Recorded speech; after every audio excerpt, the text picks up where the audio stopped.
Is streaming in from Fort McMurray.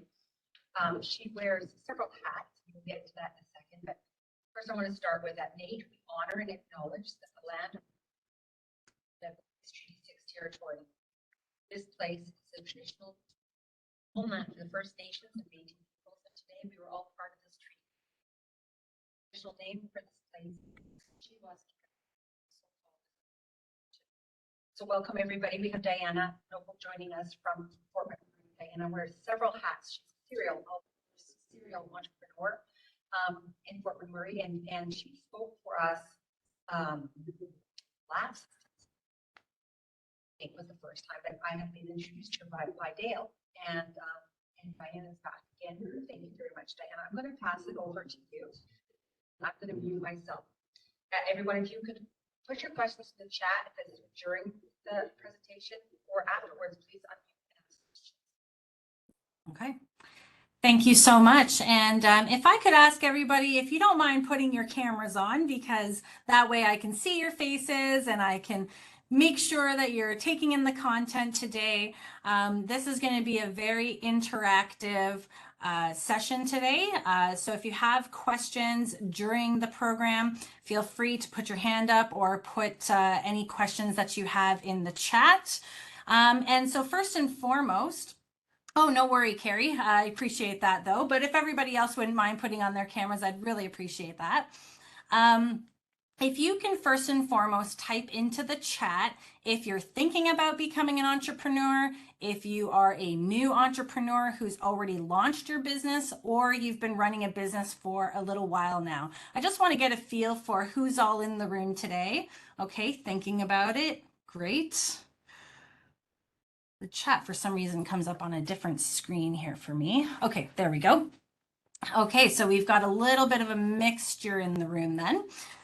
So as you all know, thank you, Cecile, for introducing me. My name is Diana Noble, and today we're going to be talking about branding your business. But before we do that, here's a little bit about me. So I like to identify myself as a serial entrepreneur because it's just easier saying that than going through everything that I do. So in the last decade, I have owned and operated 5 separate businesses, 4 of which I still own and operate today, one of which I sold back in 2019, just before the pandemic.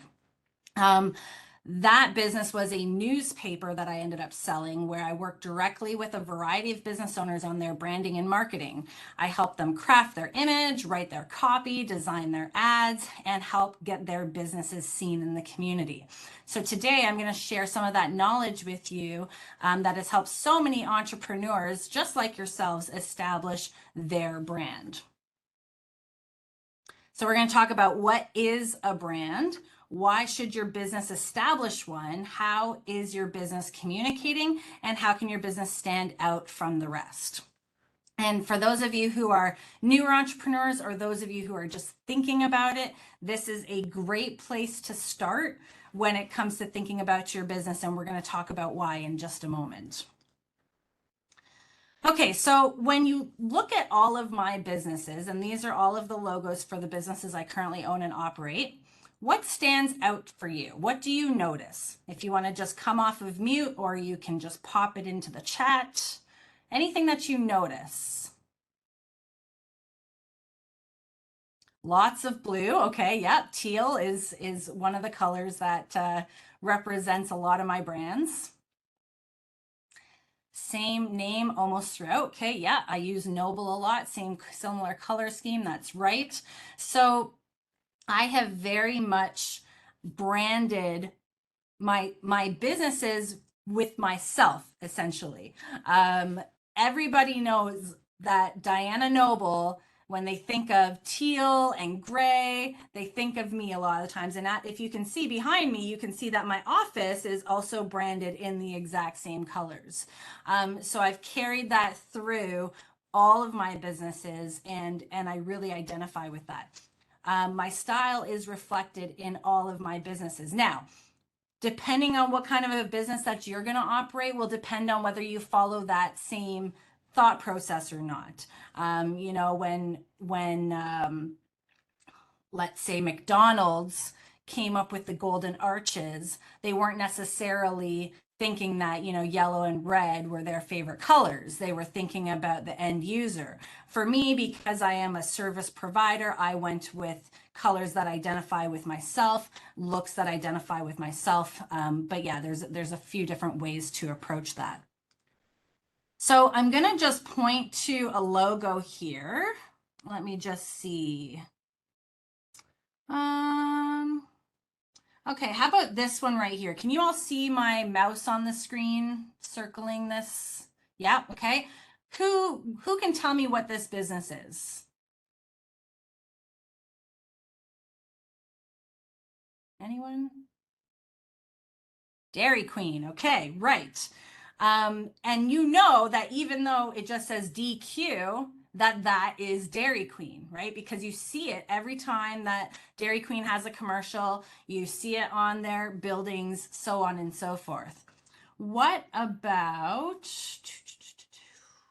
trying to find a tougher one here. Okay, what about this guy right here? Anyone know what brand that is? Pillsbury, right? Absolutely. So that is the Pillsbury Doughboy. So these things that I'm showing you here, so DQ is more of a logo. The Pillsbury Doughboy is kind of a, not necessarily a logo, but maybe like a spokesmodel for Pillsbury. But my point being is that they are very recognizable because typically your logo is one of the first things that people are going to identify with when you establish a very good brand. But logos are only one part of what makes a brand. So a brand actually encompasses a whole bunch of different things. So it's a name, a term, a design, a symbol, or any other feature that distinguishes one company's goods or services from that of another company. But people often confuse the term brand with a logo, or with their business's messaging, or with marketing. But the fact of the matter is that your brand incorporates all of these things and more. It includes how you speak to your audience. It includes how you want your customers to feel when they come into contact with your product or service. It includes the tone you use in your marketing. And so it's a really good idea at this point in time, especially if you're just thinking about getting into a business, to do some research ahead of time to make sure that you are making decisions based on factual data. So let me give you an example. Who here has heard of color psychology? Anybody? Yep.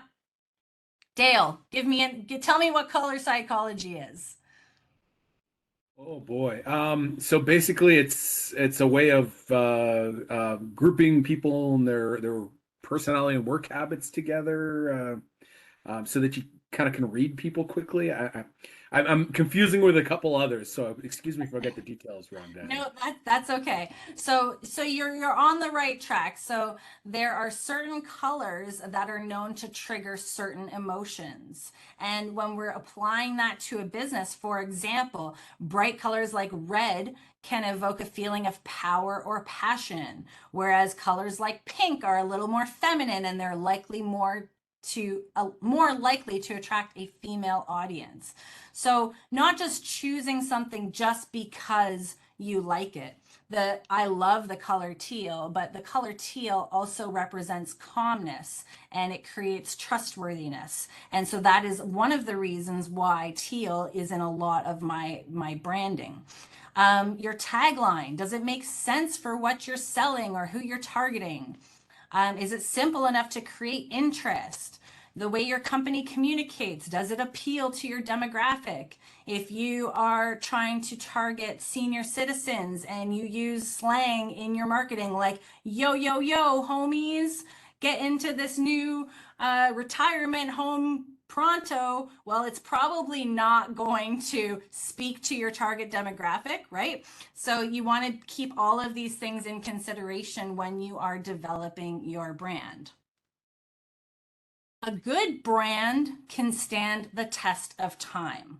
Today, we're going to be exploring some of the brands that have, as we've already been doing. But when you're thinking about your business brand, again, that encompasses things like your logo, your messaging, your channels, and even your business name. You need to think big. You need to think about future possibilities. You don't want to pigeonhole your products and services by coming up with a concept that only speaks to one of them.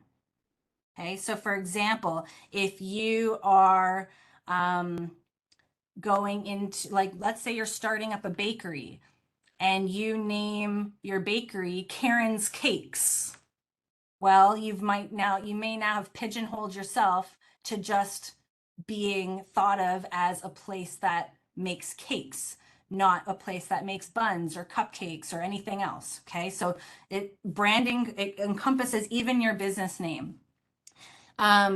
You want to build a brand right from the start that allows your business to grow and adapt without having to do an expensive rebrand and dealing with all the hurdles that come along with a rebrand later on. I have been through 3 rebrands in 12 years with various companies, and let me tell you, it costs a lot of money. And and it's not only about the money, it's also about making sure that you can connect the dots between the 2 brands and kind of have your customers travel from one to the other. Your company's brand is not something that you should just be changing on a whim. It takes a long time to build a consistent audience and to have that audience follow you. So if you're always changing things up, it's going to be really hard to do that. And again, it costs a lot of money every time you do that.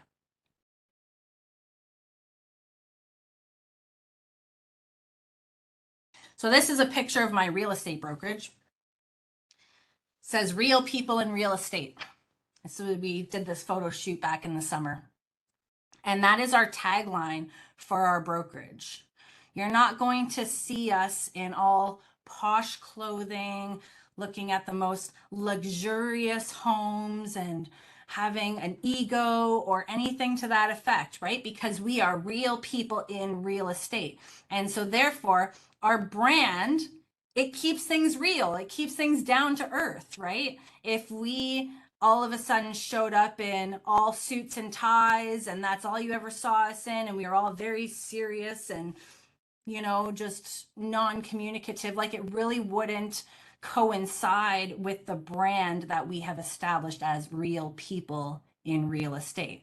Tagline that I developed, very clear, very concise, speaks to exactly who we are and what we do. And yeah, we like to have fun, as you can tell. All right, so there's 3 things to think about here. What do you want people to think? How do you want people to feel? And what action do you want people to take? So what do you want people to think when they see your brand? Do you want them to relate it to a clever commercial that you once had, or how your business helps the less fortunate through profit sharing? Do you want them to think that your business has it together or is just winging it? Do you want them to know what you do right off the bat, or have to dig to figure that out? How do you want people to feel when they come into contact with your brand? Do they feel happy, sad? Are they inspired? Or do you trigger some deep-seated urge to change the world? Do they feel empowered or demotivated? And what actions do you want them to take? Do you want them to buy your products, sign up for your services? Do you want them to tell a friend or to share your content? Okay, these are all things you need to be thinking about when you're putting your brand strategy together. All right, so who here, show of hands, is a Nike fan in the room? People, yes, like Nike? All right. I want to know, what do you like about Nike? You can pop it in the chat or you can come off mute. They have a lot of product. Okay. Yeah. Easy to shop, is everywhere available. Okay. Good quality. Good quality. Okay. Okay. The Nike brand, so you just spoke about their product, and that's great. You've identified that their product is synonymous with quality, high quality. Nike has spent a ton of money working on their brand that has literally nothing to do with their products necessarily. Their products are kind of an afterthought, because what they're selling is the feeling of empowerment. Just do it, right? You can do anything that you want to do. Now, in this particular image, of course, you see the shoes, but that's not really what their focus is, right? They're not focusing on the shoes or the t-shirts or the other swag. They're focusing on empowerment. They're evoking the feeling that people are going to have when they are running a marathon in their shoes. Not about how the shoes feel on their feet necessarily. Okay? There is no finish line is another one of their taglines. So your brand is what other people say about you when you're not in the room. Quote by Jeff Bezos, CEO and founder of Amazon. What about Apple? Who here has a Mac or an iPhone? I'm going to say like 90% of the room probably, even though I can't see all of you, but I'm going to just guess that 90% of you have some sort of an Apple product. Why?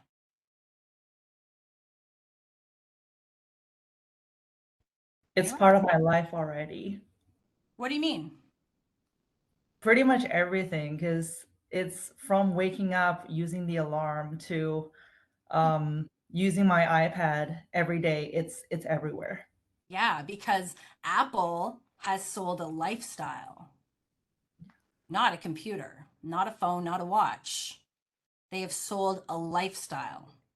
So during the late 1980s and 1990s, or early 1990s, it was marketing executive from Pepsi, John Scully, who turned Apple into the biggest single computer company in the world. He said, people talk about technology, but Apple was a marketing company. That's what he told the Guardian newspaper in 1997. It was the marketing company of the decade. Think different, right? When you think of an Apple product, they're at a bit of a premium, right? Think of like, I don't know how old everyone is in the room, but think of when you bought your first cell phone, you know, that little flip phone, or maybe it wasn't a flip phone, the Samsung, Motorola, or whatever it was back in the day, early 2000s. And that thing was like what? I don't know, $100. You know, we were all like, whoa, $100 phone. How much are you paying for an iPhone these days? You know, $1,500, upwards of $2,000, depending on what it is that you're getting. What about, you know, an HP laptop that I can go and get for $400 versus a Mac, what do they call it? Having a moment here. A MacBook Pro. There we go. MacBook Pro. $3,200 for that laptop. And yet, how many of us go and buy that? Again, Apple has sold a lifestyle, not a product. And very much to your comment about Nike, they are synonymous with high quality, right? When people are holding their iPad or they're holding their phone, they feel some sort of like trustworthiness, some sort of like, hey, I'm in a different status now. I've got this brand new iPhone. I've got this brand new iPad, right? And it's infiltrating their whole entire lives because now everything speaks to each other and whatnot, right? Okay. So Apple has a very recognizable brand.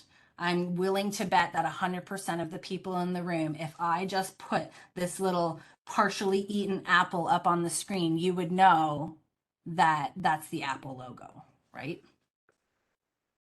Okay. So Pepsi. Well, Pepsi's been around for a really long time, right? When you see a can that's blue, you probably think that it's Pepsi. Yes? For the most part, unless something tells you otherwise, right? Okay. So colors are an important part of your brand. This is my color palette for my coaching business. And I have the specific, or Bud Light. Yeah, fair enough, fair enough. These are the specific hex numbers associated with my brand. That's another important thing to think about.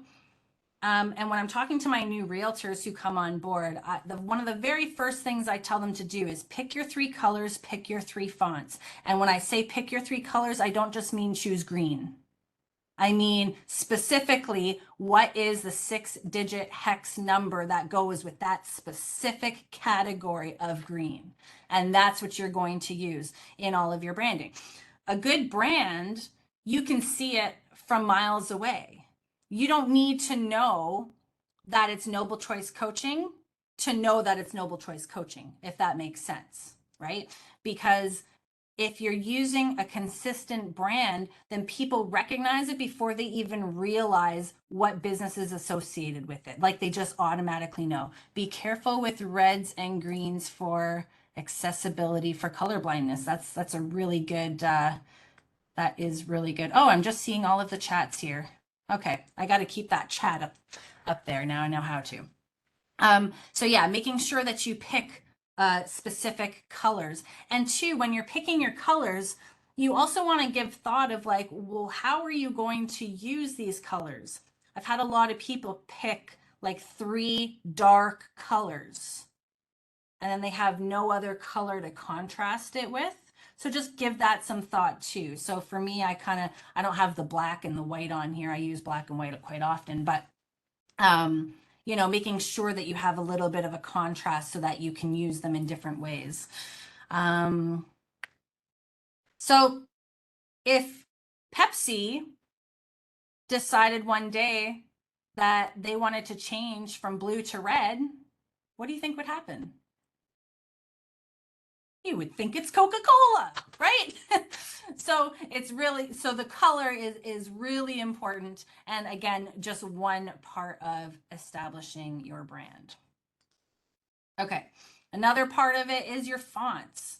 I have seen people just, well, one of the mistakes, especially when business owners are just starting out, is that instead of establishing a brand identity, you know, your logo, your colors, your fonts, they just kind of decide that one day I'm feeling happy, so today I'm going to use yellow.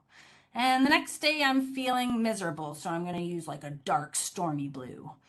And then la la la, everything's all great in the world the next day, so here we're going to put a pink post.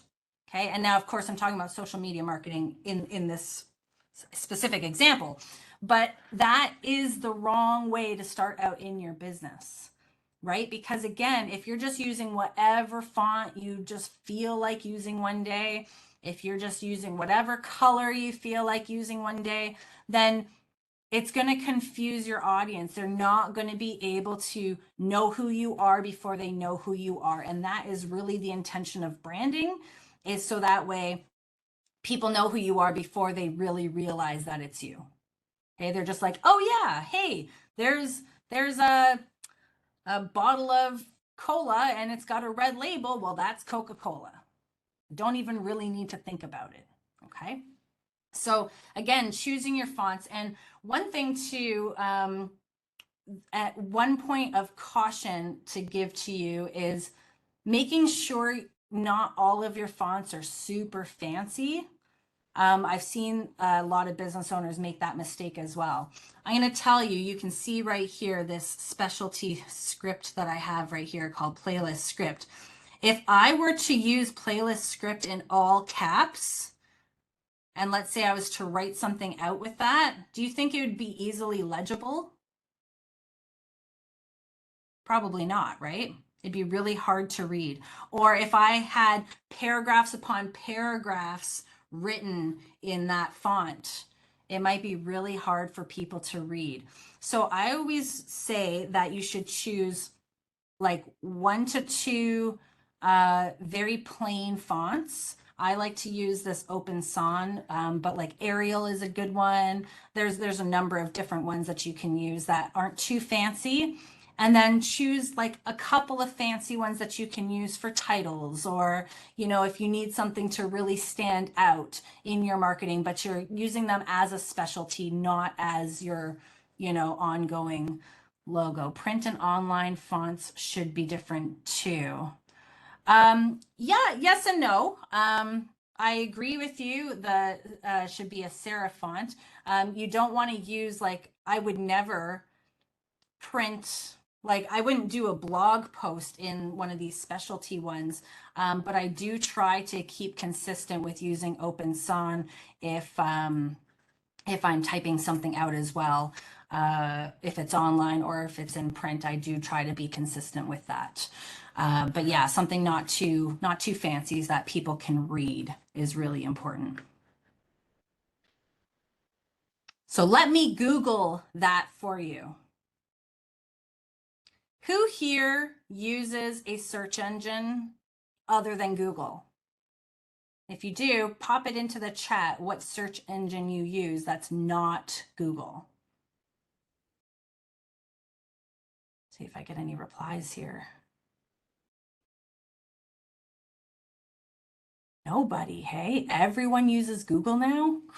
Okay, so if I had have asked you that question 10 years ago, do you think the answer still would have been the same? Probably not. Dale, I see you shaking your head. What do you think some of the other answers would have been? Oh, Bing might pop back in because they've got a new AI one. What's that other one? DuckDuckGo is for if you're looking for privacy in your searching, but obviously not so concerning for students in this class. Yeah. Yeah, Carrie, we're going to get to that in just a moment, funny enough. So Google has created a brand that is synonymous with searching, with looking through a search engine, right? Whether you're using Bing, whether you're using whatever other Yahoo, whatever other thing that you're using, most people will say, well, just Google it, right? Same thing happened with Kleenex, for example. Well, Kleenex, what is Kleenex? Kleenex is tissue that you use to blow your nose.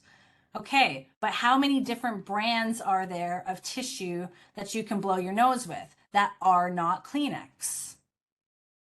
Right? So those two brands did a really good job of taking their brand and identifying it with a product, a specific product or service. Okay. Now, that doesn't happen very often. Okay. It doesn't happen very often. But those are two great. A Band-Aid. Yep. That's another great one. How many yeah, nobody says, oh, can I get one of those sticky things with the gauze in the middle? I have a wound. I need like, what else would you call a Band-Aid? I have no idea what you would call it, right? Okay, so back to Carrie, Ask Jeeves. It's like she's a psychic here. So Ask Jeeves was founded in 1996. I remember when I was just a little girl in 1996, we had our first personal computer, and not a lot of people had personal computers back then. So my mom happened to get one from work, and so we had AOL and all that good stuff when I was like, how old was I then? 8 years old. And I used to use Ask Jeeves all the time. It was rebranded 10 years later to ask.com. They got rid of Jeeves. Can you believe that they got rid of Jeeves? Anyways, Jeeves just, he was old school and they were modernizing for the future. So they got rid of Jeeves, rebranded to ask.com. And in 2010, they abandoned the search industry altogether due to the inability to compete with the competition, i.e. Google. Google just took over everything, right? And Ask was gone. Okay. So that is an example. Well, it's an example of not having an incredibly strong brand or not adapting with the times or not even staying up to date with what your competition is doing. Now, from a business perspective, I have two thoughts on competition. I think it's good to be aware of your competition, but I don't think it's good to dwell on your competition. So it's good to be aware of the products and services that they're offering and how they're presenting themselves, and then kind of let it go. Keep an eye on it every once in a while, but don't dwell on it, because I personally believe The more energy you are spending focused on your competition, the less energy you're putting towards your own business, and that is a lose-lose situation. Okay. Carrying on here. So another thing to consider is, who are you talking to? It is crucial to determine who your business is targeting. This will dictate many of the previous elements that we've discussed. For example, if you are in the business of selling walking canes to the elderly, it would make sense to have larger fonts, clear dialogue in all of your marketing, bolder colors, and use language that relates to seniors. Again, no yo, yo, yo, homie. Like, that's not going to work with your senior citizens. That would be dumb, actually. But on the other hand, if you are selling an adult-only vacation package to a couple with young kids, you might want to emphasize the romance factor. You might want to use fancier text and romantic music in your marketing.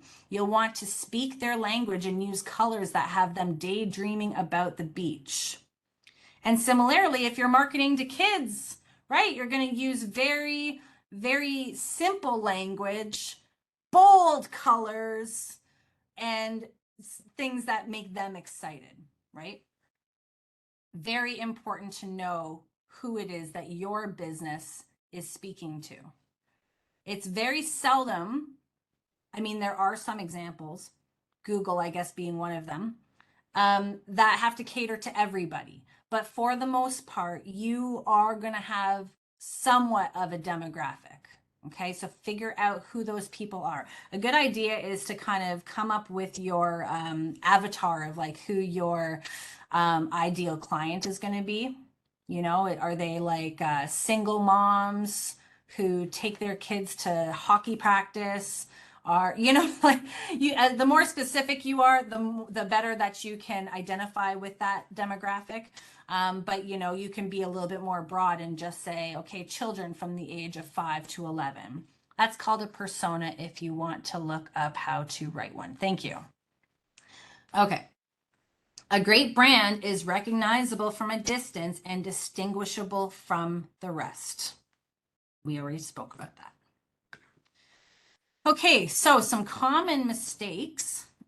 Branding is defining who or what your brand is, and marketing is making other people aware of it. When you're going to be doing your marketing, you're going to be thinking about your brand, right? Because your marketing is going to be carrying your brand through it. Okay, so the colors, the logo, the fonts, the tone, the messaging, all very important to think of when you're marketing, okay? But the marketing is spreading the awareness about what your business does, the products and services that it sells. It's a mistake to not pay attention to everything that makes a brand. So not factoring in the colors, not factoring in the logos, the fonts, the graphics, the text, your copy that you're writing. Not keeping your target audience in mind when it comes to messaging. We've already spoken about that quite a bit. Being too out there with your brand that you lose touch with who you're trying to connect with. The more that you can niche down, the better you'll be able to communicate to that audience. If you're trying to speak to everybody, then your message gets watered down. If you're speaking to everybody, you're essentially speaking to nobody. Okay. Now, with that being said, there are businesses that the target audience is everybody. If, for example, you are a bakery, well, just about everybody eats baked goods. But you want to be thinking of like, okay, well, who purchases baked goods?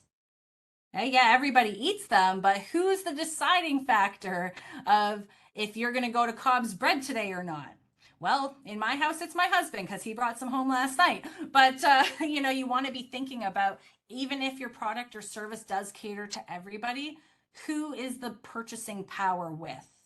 Is it more men? Is it more women? Is it more, you know, senior citizens? Is it middle-aged folks? Okay. The more specific you can get, the better off you're going to be. Using a bunch of different colors and fonts because you feel like it. So we did speak about that. I mean, you can do it, but I don't recommend it. Again, it's when you are, the whole point, I guess, of establishing a brand is first and foremost to be recognizable, to distinguish yourself from the rest, and also so that people, they feel like you have a legitimate business, right?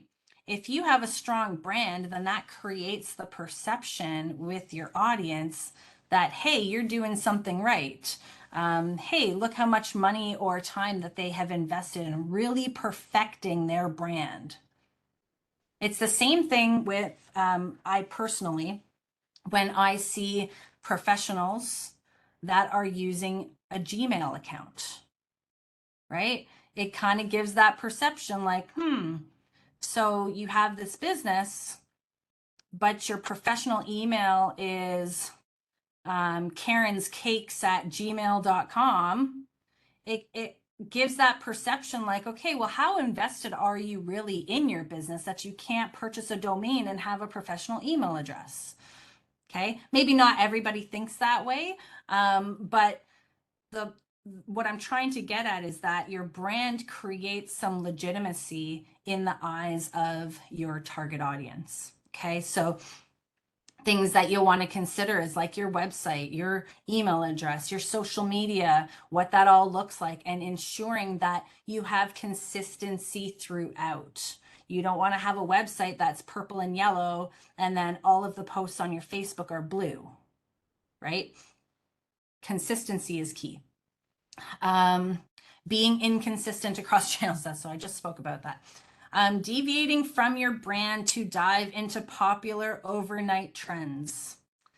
This is a really big one. And this is a really hard one to combat right now for a lot of people. If you are a business owner, whether it's a product or service that you are selling, it can seem first and foremost overwhelming. Secondly, very desirable to hop into like these TikTok trends or these Instagram Reels trends of people like dancing and doing their thing and whatever. But you've got to ask yourself, like, what does that actually have to do with your brand? Right? People are smarter than you think. And if you're doing something that's completely off keel with your brand, then people are going to recognize that, hey, this business is just diving into a trend right now because they want to get eyeballs. And it may work for you. I'm not suggesting that using that doesn't work per se. But in the long term, I'm not sure that it is a sustainable strategy. You would be better off to find something that is entertaining and valuable, but still on brand. Okay? Don't just do it just because people are doing it, because it's the latest TikTok trend. Attaching your brand to things that are inconsistent with your brand. So this going a little bit off topic here for a moment, but a really good strategy in business to get your business seen is to connect with organizations, nonprofits that you can get a return on investment from, but that you're also doing a good deed for, if that makes sense, right? So if you're volunteering with an organization, if like a certain percentage of your sales are going towards the Boys and Girls Club or whatever it is, just make sure that it's on brand, right? You don't want to just always be switching things up or just, again, doing things just because. Associate your business with organizations that speak to your brand. Like with my real estate brokerage, for example, we, as a brand, as the brokerage, we are very passionate about things to do with youth.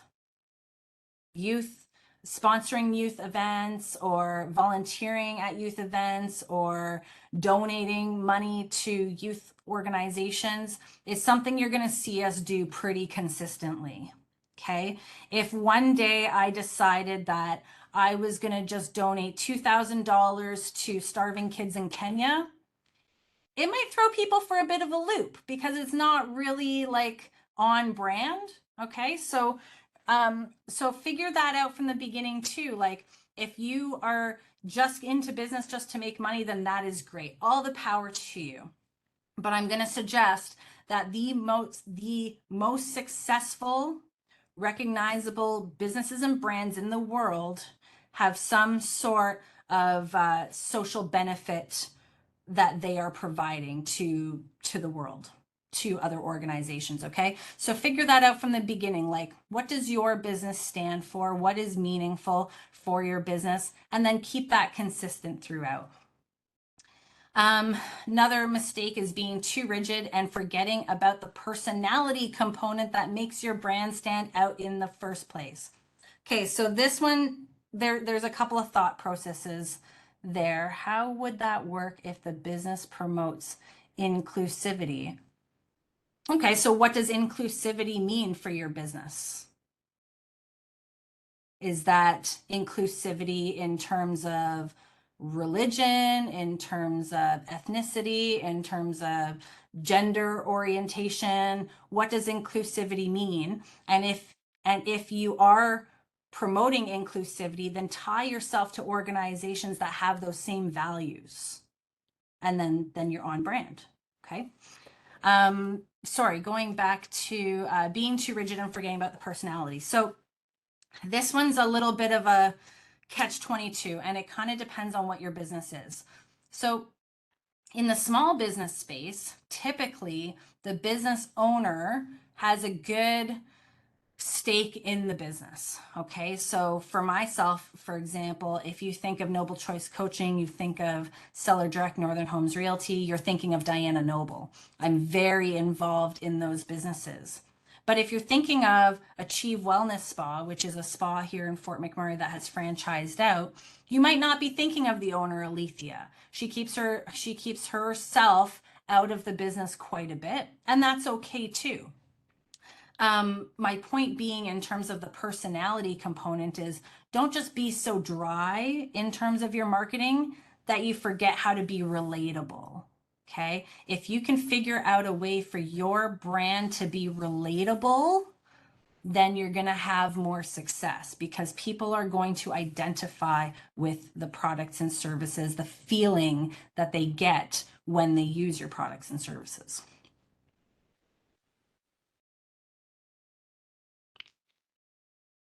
Another mistake is rebranding every year. Don't do that. It's expensive. It will not serve you well. The rebrands that I've been through, like I said, that I've had 3 of them. One of them was for my newspaper. It was a franchise. I didn't have a choice there, but they rebranded from Snap, S-N-A-P, all caps, to Snapped, all lowercase, S-N-A-P-D. They went from the logo of a camera to a turtle, and it was very peculiar. I'm not going to lie. Although I did like the second brand a little bit better, but I kind of felt like they didn't really give much thought into in terms of the perception from the audience. There were a lot of times people would be like, oh, can we have Snap D over at our event? And it was like, oh, it's called Snapped. Like, anyways, so that rebrand, very expensive because we went through a name change, a logo change, color change. We went through a whole entire rebrand, very painful. Although I did like the new brand better with the exception of the name.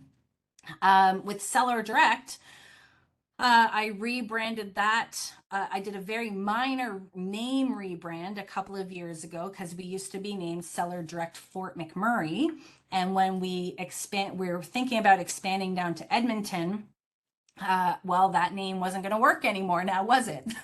So we rebranded the name to Seller Direct Northern Homes Realty, which now encompassed Northern Homes of Alberta, which is Edmonton and North. And then a year and a bit later, the franchise completely rebranded. So now we had new logo, new colors, new everything, with the exception of the name. Very painful, very expensive. Both of those rebrands were incredibly expensive because every time you do that, you've got to think of everything. You've got to think of like all your advertising that's out there. You've got to think of all your social media platforms, your whole entire online presence, any printed materials that you have. If you've got pens or keychains or folders or whatever swag it is that you have, you need to replace all of that.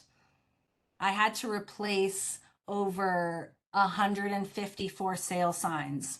That's a very expensive cost, okay? So just keeping that in mind. You don't want to be rebranding all the time, so it's important to really give thought as to all the parts of your brand now before you put it out there, okay?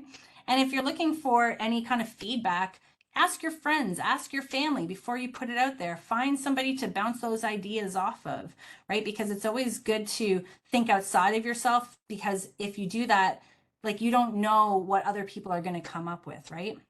Or how other people are going to look or perceive what it is that you're planning on putting out there. Another mistake is not rebranding when it's time. So the Seller Direct rebrand that we went through just over a year ago from head office, the whole entire logo and colors and everything like that, man, it was time. And the rebrand looked so good. The logo from previous was from like 1992. It was old. I hated the colors. It was red and black and gray. I was so much happier when it rebranded to the colors of my other businesses. Ironically enough, I actually had nothing to do with that. Yeah, so it was time for that rebrand. It really was. And it worked out so well. So, you know, there's a time and a place. I would suggest I'd say probably at the minimum 7 years. Try to get 7 years out of your brand and then just take a look and just see like, okay, does my brand still reflect my business and everything that I'm doing? Yes or no? Does it still speak to the audience? How can I make changes or do I even need to? It's always good to go through that reflective process and do it not just because you feel like it, but because there's an actual tangible need for it. Another mistake is not proofreading content before it hits publishing. Very important. This also goes in terms of speaking. There's been a lot of people who have put a lot of famous people, some Canadian famous people, who have not rebranded themselves over the years and have put their foot in their mouths a time or two and gotten some public scrutiny as a result of it. So just being very cognizant of the message that you are putting out there, making sure that if you're putting out printed content that you are proofreading it. Spell check is a wonderful thing. Google is a wonderful thing. You should be proofreading all of your content. Really, I mean, it takes a couple of minutes. Now, with that being said, don't get into the perfectionism trap where you don't put anything out there because you think it's never going to get to perfect, because guess what? There's no such thing as perfect. But if you are at least being diligent and you're at least, paying attention to what you're doing, just don't be sloppy about it is what I'm trying to suggest here. And last but not least, trying to be everything to everyone. You're not going to be everything to everyone. There is going to be a certain set of the population that is going to gravitate to you, your business, the products and services that you offer. Okay, so don't try to do it all. One mistake that a lot of entrepreneurs that I coach make is trying to do too much too fast. Get good at what you're doing first and then grow. Don't try to get good at 10 things at the same time. Okay. All right. Does anybody have any questions? Any questions I haven't answered? I'm just going through the chat here to make sure I didn't miss anything from the beginning.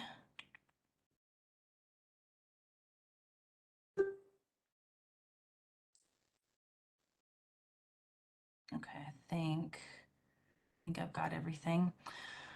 Okay, well, if there are no more questions, I do have a bit of a freebie for you guys. So if you are interested in getting my Get Your Business Seen branding guide, it talks about everything we spoke about today and a little bit more. Pop your email into the chat and I will get that sent off to you, and it'll be a really good summary of everything we've spoken about today. And if there's anything that I can do to help any of you guys out, if you have any questions or you're just needing somebody to bounce ideas off of in terms of your brand, in terms of your business, I live for entrepreneurship. I absolutely love being an entrepreneur. I love helping out new entrepreneurs specifically, is kind of my biggest passion, if you will. And yeah, so just feel free to reach out. If you're popping your email in the chat, you will have all of my contact details because I will be sending you an email with all of that information. So feel free to reach out anytime. And yes, thank you so much for allowing me to be here today with all of you. Thank you, Diana. Thank you so much, everybody, for joining us. I will make sure Diana gets all the emails that we're putting in the chat right now, and I'll forward them to you by email, Diana, okay? Okay, sounds good. Thank you so much, everybody, and hope you have a great day.